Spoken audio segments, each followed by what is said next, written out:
Alhamdulillah, nahmaduhu wa nasta'inuhu wa nastaghfiruh wa na'udzu billahi min syururi anfusina wa min sayyiati a'malina.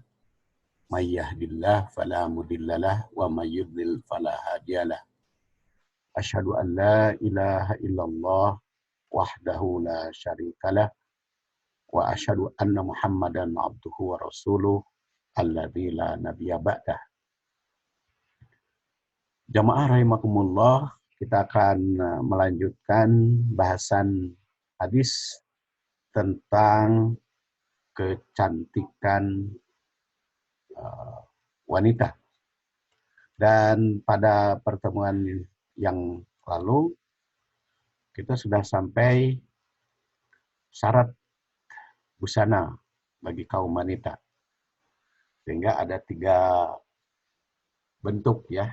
Jadi kalau bagi kaum wanita itu busananya ada busana untuk tampil di luar, kemudian busana untuk di dalam, dan busana intern suami istri. Ditinjau dari sudut aurat. Dan sekarang kita akan bahas busana atau syarat busana berikutnya. Jadi syarat yang pertama adalah nutup aurat, baik pria maupun wanita, hanya bentuk mana yang auratnya itu yang berbeda, sedangkan harus ditutupnya sama. Nah, yang kedua, pakaian atau busana bagi laki-laki maupun wanita itu harus indah dipandang. Harus bagus. Ini berdasar firman Allah Subhanahu wa taala ayat 32 dari surat Al-A'raf. A'udzubillahi minasyaitonir rajim. Qul man harrama zinatallahi allati akhraja li ibadihi wat thayyibati minar rizqi. Qul hiya lil ladzina amanu fil hayatid dunya khalisatan yaumal qiyamah. Kadzalika nufassilul ayat liqaumi ya'lamun. Qul, katakan olehmu, man siapa harrama mengharamkan zinatallah, perhiasan Allah, allati akhraja li ibadihi yang Allah keluarkan, yang telah dikeluarkan oleh Allah Subhanahu wa taala, zinah itu akhraja li ibadihi untuk hambanya. Wa thayyibat, dan yang baik-baik, minar rizki, dari rezeki. Kul, katakan olehmu, iya semuanya itu lilladina amanu, diperuntukkan bagi orang-orang mukmin. Fil hayati dunya, dalam kehidupan dunia. Kholisatan, dan khususkan yaumal kiamah, di hari kiamat. Kadzalika nufassilul ayat liqaumi ya'lamun. Dan itulah Allah menjelaskan tentang ayat-ayat bagi yang tahu, bagi yang mempelajari. Jadi ayat ini melarang untuk mengharamkan perhiasan. Jadi kan kul itu diperintah untuk mengatakan siapa yang mengharamkan. Jadi tidak boleh ada yang mengharamkan perhiasan yang Allah berikan, kecuali hanya Allah dan Rasul-Nya yang mempunyai wewenang mengharamkan suatu perhiasan, mengharamkan suatu makanan. Itu hanya Allah dan Rasul. Jadi kalau orang mukmin berdasar aturan Allah dan Rasul. Jadi bisa saja fatwa ulama mengharamkan sesuatu, tapi mengharamkan sesuatu itu atas dasar sumbernya dari Allah dan Rasul. Kan kadang-kadang ada yang tidak disebutkan di dalam Quran maupun hadis, tapi kok bisa haram? Umpamanya ganja, kan tidak ada ayat mengatakan hurimat alaikumul ganja, atau sabu-sabu, atau narkoba. Tapi kan jelas di dalam Al-Quran haramnya khomer. Nah, maka dipahami oleh para ulama, ganja, narkoba, itu masuk kepada golongan khomer. Jadi yang diharamkan khomer. Namanya vaksin, ya. Vaksin itu ada yang diharamkan obat. Padahal tidak disebut dalam Quran dan hadis. Ya, kalau vaksin itu mengandung unsur babi dan si vaksinnya dimakan, bukan disuntikan atau bukan dibalurkan, bukan diluburkan kalau dimakan, karena kan babi itu haram dimakan. Itu salah satu contoh. Makanya ayat ini menegaskan siapa yang berani mengharamkan perhiasan. Jadi kalau tadi ada yang mengatakan bahwa hadis yang melarang emas dan sutra bagi kaum pria bertentangan dengan ayat ini, oh tidak bertentangan, karena di sini kan siapa yang mengharamkan perhiasan Allah yang Allah keluarkan bagi hambanya, dan Allah itu otomatis penafsirannya dengan Rasul. Jadi kalau Rasul yang mengharamkan, yaitu sebetulnya kan dari Allah. Karena wa mayantiqu anil hawa in huwa illa wahyu yuha. Rasul itu tidak pernah berbicara tentang apapun, tentang agama, tentang urusan dunia, kecuali urusannya wahyu dari Allah Subhanahu wa taala. Atau ibadah juga yang baik-baik, makanan yang baik-baik. Hindari dari rezeki. Kul, katakan olehmu, lilladina amanu, itu semuanya bagi orang yang beriman, itu dipersilahkan. Dalam kehidupan dunia ini dan di akhirat itu khusus, ya, khusus bagi orang mukmin. Nah, ini ayat yang harus dipahami, harus diketahui dan dijelaskan oleh Allah bagi orang yang mau mengerti. Jadi ayat 72 dari surat Al-A'raf ini memerintah agar setiap umat untuk berpakaian yang indah. Karena apa? Karena telah digariskan.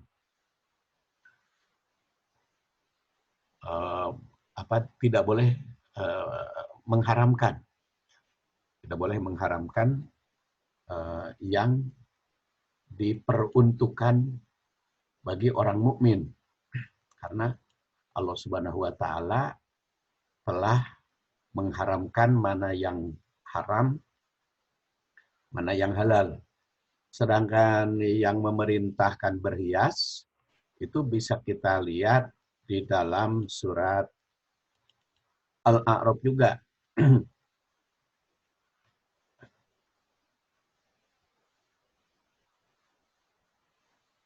Namanya kita buka surat Al-A'raf.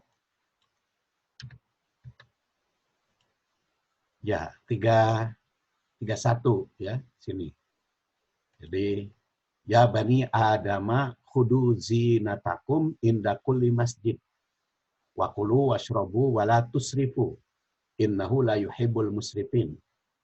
Wahai Bani Adam, anak cucu Adam, kudu ambil zinatakum, perhiasanmu inda kulli masjid, ketika mau pergi ke masjid. Wakulu, makanlah, washrobu, dan minumlah, la tusrifu, jangan berlebihan. Innahu la yuhibbul musrifin, karena sungguhnya Allah itu tidak senang kepada berlebihan. Jadi ayat 31, kalau ini ayat 32, itu mengharamkan atau melarang untuk mengharamkan yang tidak diharamkan. Kalau yang memerintah berhias yang indah itu Al-A'raf ayat 31. Jadi khudu zinatakum inda kulli masjid. Nah, kenapa di sini dikatakan inda kulli masjid? Ya karena pada dasarnya kan umat Islam itu akan selalu berkaitan dengan urusan masjid. Jadi kalau ayat itu memerintah untuk berhias ketika mau pergi masjid, berarti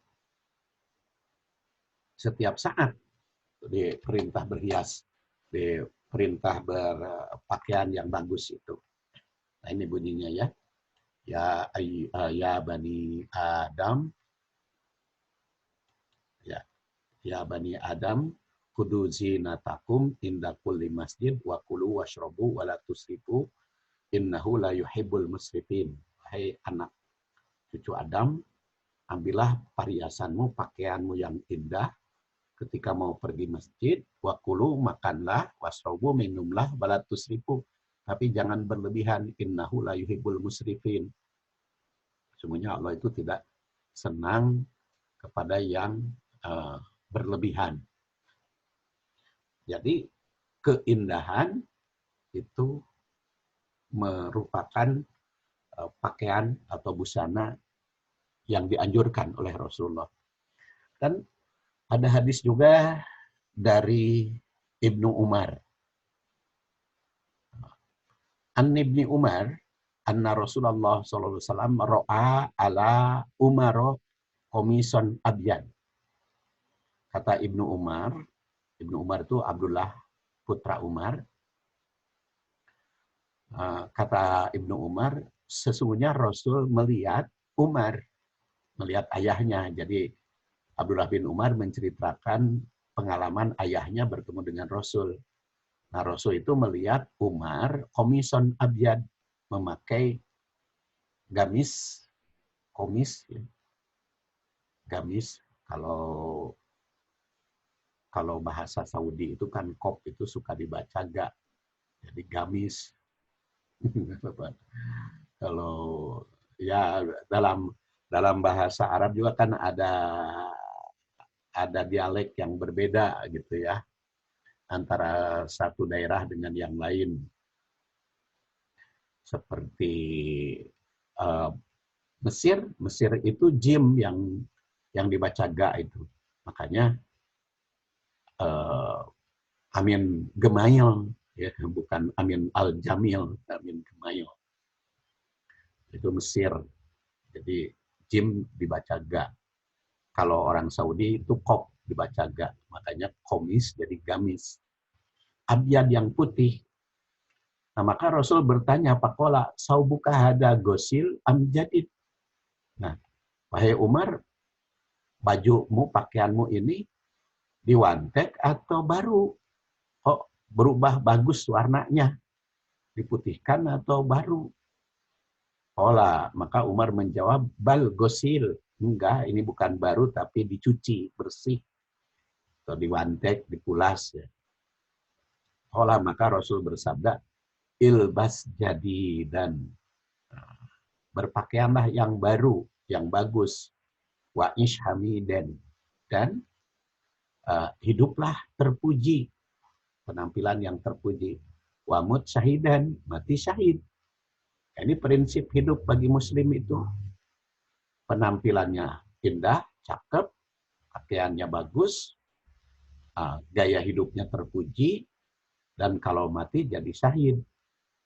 Jadi bahagia di dunia, indah selama di dunia, karena di akhirat masuk surga. Jadi itu sebagai muslim. Jadi dalam hadis ini langsung tersurat bahwa Umar bin Khattab itu diperintah untuk berbusana bagus dan baru, serta hidup terpuji dan mati syahid. Jadi keindahan setiap muslim itu termasuk sunnah yang diperintahkan Rasul, yang sekaligus hidupnya terpuji. Jadi jangan sampai busana muslim itu kucel, kumed, ya. Kan bukan banyak ya, ada fenomena di masyarakat busana muslim teh seragamnya kucel, kumed. Tidak demikian. Kan saya juga pernah itu di diskusi itu di eh, salah satu tempat lah, bisa diceritakan ya, tentang cingkrang, celana cingkrang. Eh, saya soroti hal itu bahwa celana cingkrang itu ada yang berpendapat adat, ada yang berpendapat syariat, maka yang langsung membantah. Nah, Saipudin katanya itu berani mengatakan celana cingkrang adat. Ya, memang silahkan, saya bilang dalilnya apa bahwa celana cingkrang itu syariah. Maka dia menyampaikan hadis larangan isbal.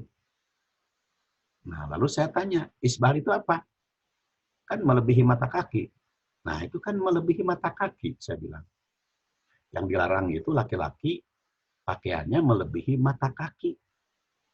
Bukan harus di atas mata kaki. Tapi tidak boleh itu melebihi mata kaki. Kalau melebihi mata kaki itu artinya ngangsar. Agak sruk ke pakaian. Kan kan mata kaki itu ujungnya, ujung mata kaki itu kan dampal ke bawah, ya. Jadi yang tidak boleh itu melampaui mata kaki, itu isbal itu. Bukan harus di atas. Dan boleh berada ujungnya berada di mata kaki, kan boleh kan di dalam hadis itu. Nah, ini saya bilang makanya penafsiran silahkan aja, saya bilang eh, menafsirkan cingkrang di situ, padahal berdasar hadis bukan wajib di atas mata kaki, tapi tidak boleh di bawah mata kaki. Jadi kalau di bawah, tidak boleh di bawah mata kaki, itu artinya jangan sampai ngangsar kena lantai, itu yang tidak boleh. Ya, bukan harus di atas. Apalagi kan ada celana itu sampai betis gitu ya. Ketika sholat nanti lutut kelihatan ketika ketika sujud, karena itu ketika sholat naik gitu kan. Hanya itu yang dimaksud dengan indah dipandang. Jadi, dan kalau tadi aurat itu kan sudah jelas digariskan oleh Quran dan hadis batasannya nampak. Tapi kalau indah dipandang mah tidak disebut oleh Rasulullah indah itu seperti apa. Makanya ketika Umar bin Khattab digamis yang bagus, kata Rasul, ilbas jadi dan waish hamidan, yang bagus, yang indah, yang keren, yang tampangnya yang bagus, yang menarik lah. Nah, asal tikis hidupnya juga, makanya cantik. Indah itu indah holki dan indah huluki. Jadi holki fisiknya dan psikisnya juga harus indah. Sehingga ishamidan dan mutsyahidan. Umar bin Khattab itu diperintah secara langsung. Jadi keindahan setiap muslim itu termasuk sunnah yang diperintahkan Rasul. Dan indah itu tentu ditentukan oleh ma'ruf, ya, oleh adat kebiasaan. Jadi apakah di Bandung pakaian gamis itu indah? Kalau saya sedang mengajar jadi dosen di Unisba, lalu pakai gamis, apakah indah atau tidak? Tapi kalau saya khutbah, ya khutbahnya juga tergantung di mana. Mungkin kalau saya khutbahnya di hotel pakai gamis, dipertanyakan keindahannya.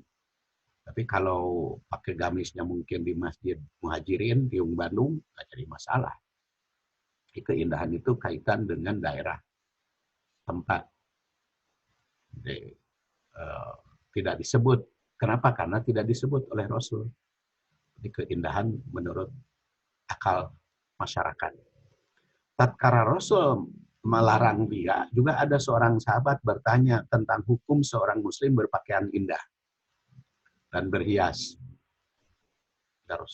Ya Rasulullah, saya sangat senang berpakaian indah, sepatu yang bagus, kemudian gamis yang baru. Apakah termasuk ria? Maka Rasulullah SAW bersabda, Innallaha jamilun yuhibbul jamal. Allah itu maha indah, tapi senang keindahan. Jadi bukan ria, bukan sombong kalau menampilkan keindahan itu, tapi tasyakur. Kemudian itu tidak boleh jelek, penampilannya itu harus bagus. Kemudian yang berikutnya, busana pria itu mesti berbeda dengan wanita. Jadi tidak boleh sama pakaian pria dengan wanita itu bentuknya. Tentu saja yang dimaksud dengan bentuk itu secara keseluruhan, ya. Karena diriwayatkan dari Ibnu Abbas, an Ibni Abbas radhiyallahu anhuma qala la'ana Rasulullah sallallahu alaihi wasallam, Rasul itu mengutuk al-mutasyabbihin, laki-laki yang menyerupai wanita, mutasyabihin minar rijal, laki-laki yang menyerupai bin nisa kepada wanita, wal mutasyabihat, dan tasabuh yang sama menyerupai minan nisa pada wanita, birija sebagian wanita birija ke laki-laki. Jadi kalau Rasul mengutuk berarti itu doa kepada Allah. Allah pun ikut mengutuk pada laki-laki yang menyerupai wanita, pakaiannya, penampilannya, dan wanita yang menyerupai laki-laki. Makanya pakaian itu harus berbeda antara pria dengan wanita. Mana mode pria, mode pakaian pria, mana mode pakaian wanita, tentu ditentukan oleh adat, oleh moral masing-masing, oleh moral setiap daerah. Kalau di Indonesia, laki-laki pakai cincin, itu berpakaian wanita. Tapi kalau di tempat lain mungkin berbeda. Kalau di Indonesia, laki-laki pakai rok, itu namanya bernyen kewanitaan. Tapi kan ada pakaian rok bagi laki-laki di tempat yang lain. Di mana itu ya? Polandia atau di mana itu? Kan ada itu di satu negara. Justru laki-laki Romawi dulu ya, kayak rok itu laki-laki. Jadi itu mana pakaian wanita, maka mana pakaian pria itu ditentukan oleh adat kebiasaan. Dan dari Ibnu Abbas juga, la'ana Rasulullah SAW al-mukhannisin minar rijal wal mutarajjilat minan nisa. Wanita, pria yang pura-pura jadi wanita dan wanita yang pura-pura jadi pria. Jadi wanita yang pura-pura jadi laki-laki, ya jadi padahal dia wanita kelaminnya, lalu penampilannya seperti laki-laki, disengaja. Nah itu juga dikutuk. Makanya yang muncul sekarang itu LGBT, ya, laki-laki berperan sebagai wanita, wanita berperan, tapi wanita berperan pria enggak sedikit, ya. Rata-rata pria dengan pria, yang satu berperan sebagai wanita, yang satu berperan sebagai pria, nah itu tidak dibenarkan dalam Islam. Jadi jangan dikira LGBT itu tidak diharamkan, jelas dalam berpakaian aja tidak boleh, apalagi seperti tadi pergaulannya dan itu kan sudah jelas sebetulnya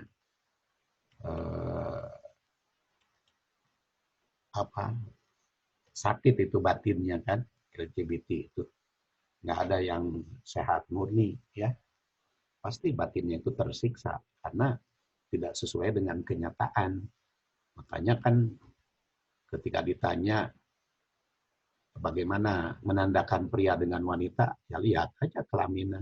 Kalau kelaminannya pria, ya jadikanlah pria benar-benar. Kalau kelamin wanita, ya jadikanlah wanita benar-benar. Jangan sampai wanita berpenampilan pria dan pria berpenampilan wanita. Jadi kedua hadis ini melarang keras pria menyerupai wanita dan wanita menyerupai pria. Kemudian yang kedua, berpura-pura menjadi lawan jenis, seperti pria pura-pura jadi wanita, atau wanita berpura-pura jadi pria, itu dilarang oleh Rasulullah. Karena dikutuk. Jadi lebih jelasnya di sini, tentu bisa diuraikan secara tersendiri, ya, di sini. Kemudian cara atau syarat berikutnya yang keempat, A, B, C, D, sekarang yang D, pakaian itu tidak boleh berlebihan. Ini firman Allah yang tadi, yaitu surat Al-A'raf ayat 31. Ya bani Adama kudu zinatakum inda kulli masjidin wa kulu washrabu wa la tusrifu innallaha la yuhibbul musrifin. Yang digariskan di sini tidak boleh berlebihan, kalimat terakhirnya wala tusrifu. Tidak boleh berlebihan. Nah, tidak boleh berlebihan itu baik di dalam pakaian, makanan maupun minuman. Innahu la yuhibbul musrifin. Sesungguhnya Allah itu tidak senang ada orang yang berlebihan. Berlebihan baik di dalam makan maupun berpakaian. Dan kriteria berlebihan di dalam berpakaian tentu saja ukurannya adalah moral. Kehidupan di dunia. Sama makanan juga. Berlebihan itu mungkin bagi yang hipertensi, makan asin berlebihan, lebih itu bahaya. Bagi yang kolesterol mungkin yang jeroan dan sebagainya itu berlebihan. Jadi harus jadi ukuran.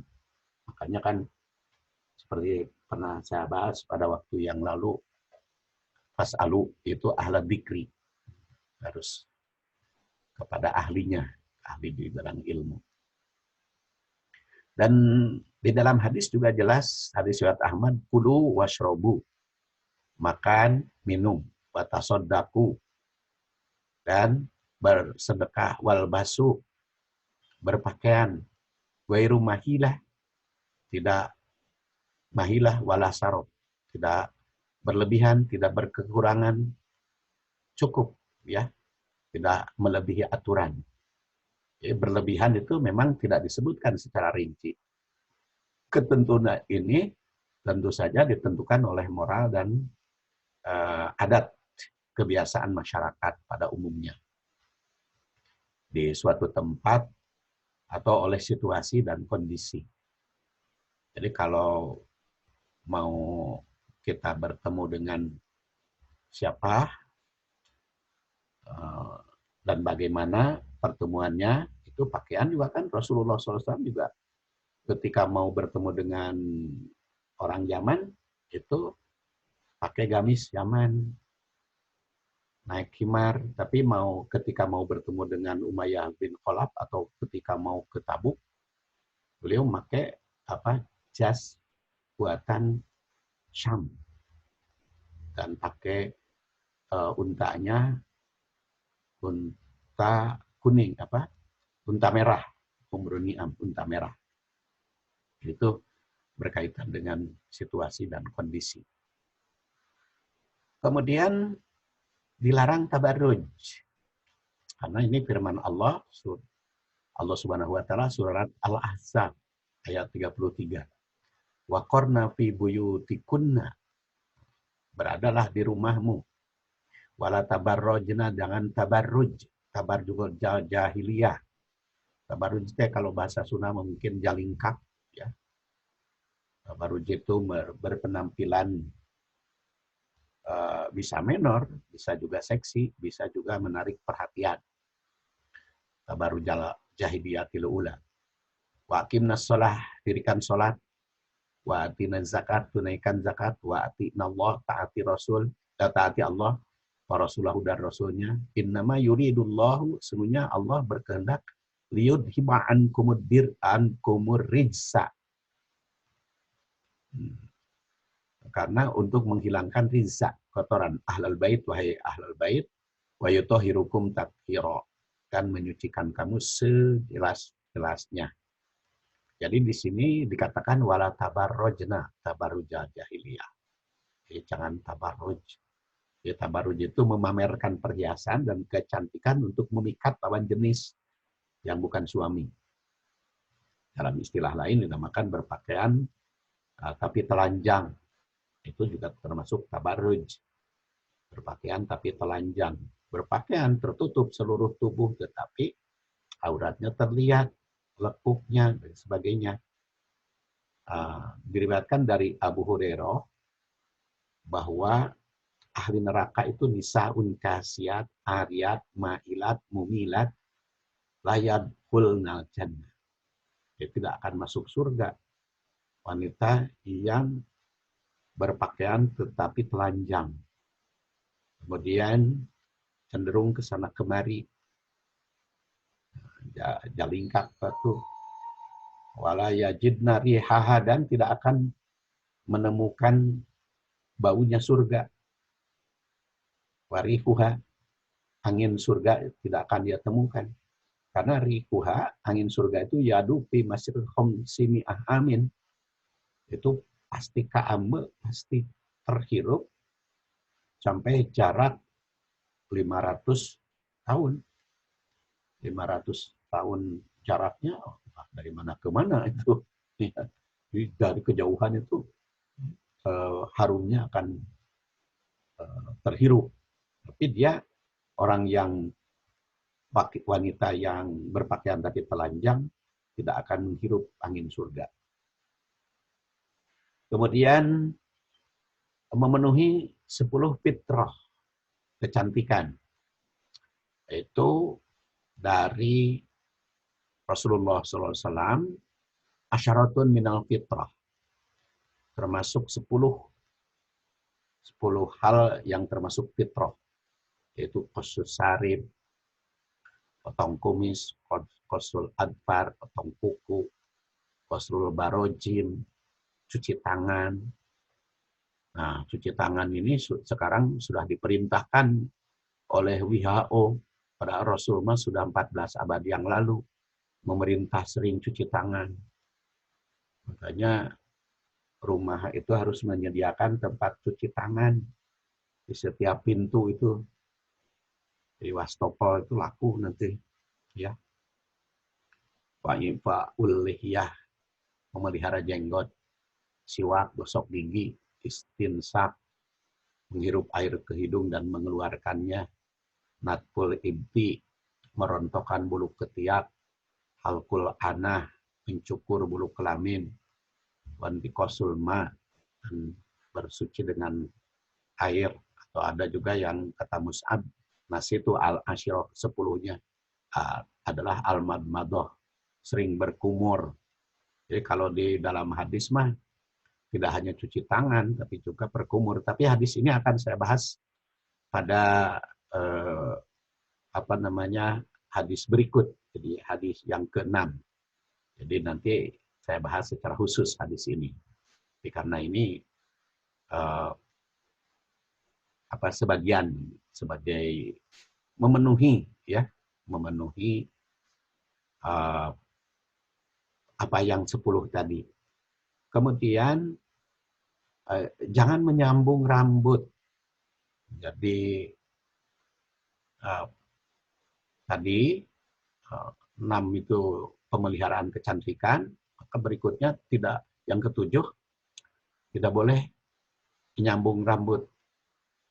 Tidak boleh cukur alis dan tidak boleh membuat tato. Dari Aisyah, dia Aisyah berkata, "Naha Rasulullah SAW anil wasimah wal mustausimah wal wasilah wal mustausilah wan nafisah wal mutanammisah." Jadi Rasul itu melarang ya wanita yang menyambung rambut atau disambungkan rambutnya. Kemudian yang ditato, bikin tai lalat. Ya.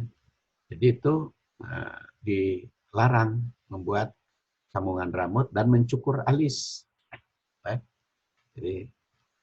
Jadi rambut alis itu termasuk aspek yang sangat penting bagi penampilan seorang. Nah, bisa menjadi salah satu fitur paling khas yang membentuk wajah seseorang. Makanya alis itu sebetulnya sudah disesuaikan dengan bentuk mata. Makanya saya mah rada aneh kaum wanita, kaum ibu suka mencukur alisnya. Diganti dengan spidol. Ya terserahlah. Tapi kalau saya perhatikan, alis yang asli itu sudah disesuaikan secara simetris. Jadi kalau dikurun alisnya, diganti dengan spidol otomatis tidak sesuai dengan bentuk mata, bentuk dahi, dan sebagainya. Tapi memang yang kita soroti, memang itu dilarang oleh Rasul. Jadi beberapa orang yang bentuk alis menarik, sedangkan yang lainnya terlihat tidak beraturan. Kalau merapihkan sih boleh, kalau tidak beraturan. Tapi mencukur, mengunduli itu tidak boleh.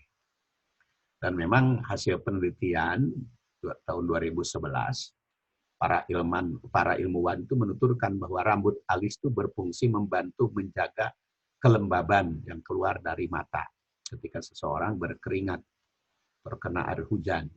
Meskipun alis dimiliki seseorang itu tipis, ya tetap saja bisa berfungsi. Beda dengan dicukur.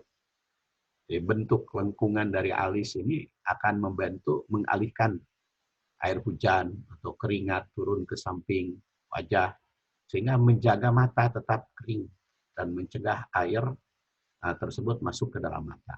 Kondisi ini bisa membantu seseorang tetap melihat dengan jelas meskipun sedang banyak berkeringat atau berjalan di tengah-tengah hujan. Jadi justru itu penting alis itu, makanya tidak boleh dicukur. Dan kemudian yang ke-8, wanita dilarang menggunduli rambut kepala. Nah, kecuali kalau yang harus itu seperti mau dioperasi itu beda. Itu berbeda kalau yang mau ini untuk penampilannya gundul itu tidak boleh wanita itu.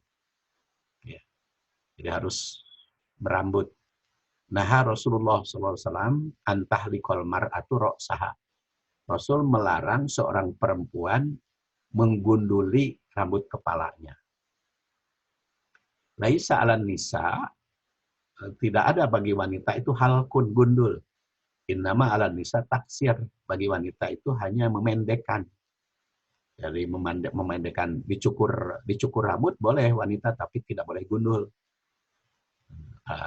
At-taksir itu kan memotong rambut. Jadi bukan berarti tidak boleh tahlik teh wanyong sampai 2 meter. Enggak demikian. Boleh dipotong tapi tidak boleh gundul. Jadi berdasar kedua hadis ini, wanita tidak boleh menggunduli rambut kepala. Namun untuk memotong atau memendekkannya tidak dilarang. Pendek seperti apa?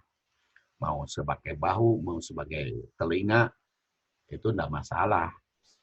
Karena yang dilarang itu adalah gundul.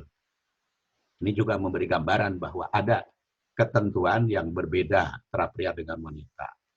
Perbedaan itulah yang menimbulkan variasi kehidupan. Jadi kalau pria boleh gundul, kalau wanita tidak, nah itu ada perbedaan. Nah, itulah jamaah rahimakumullah. Jadi sudah jelas bagi kita ada 8 ketentuan berbusana, ya, mulai dari untuk aurat, indah dipandang, dan sebagaimana apa yang sudah saya uraikan tadi. Kecantikan itu boleh, wanita warna-warni, tapi pria harus harum. Tapi pria maupun wanita tidak boleh bau badan.